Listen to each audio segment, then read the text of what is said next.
We spoke a little bit earlier about like music coming here and changing your musical moniker, I guess, a couple times. So how do you feel like about that? And now that you're at this like final form, so to speak, that you said speaks more toward the type of artist you are. What were the original changes? You were telling us about the Lynn prefix and how now you're here at Bree and it's more you.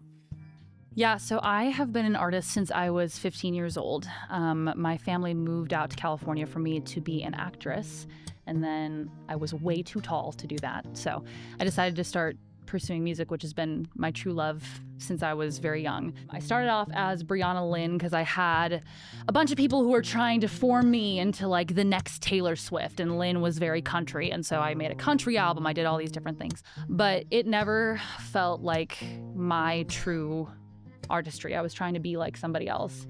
And so after that, I then moved into doing a band called Brielle because why wouldn't I name a band after myself? Yikes. And I did like a rock album, which was really cool, and I was working with other musicians. But I was still really struggling with my sound and who I wanted to be as an artist as well as who I was as a person. I was still pretty young. So I took a break from music for a long time.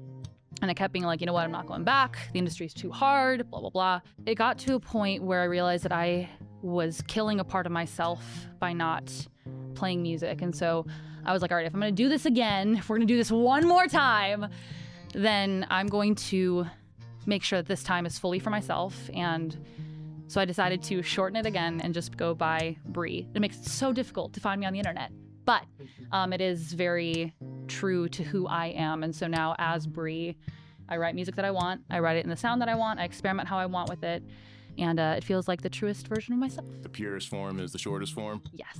It'll be B next and then silence. Just a symbol. Symbol.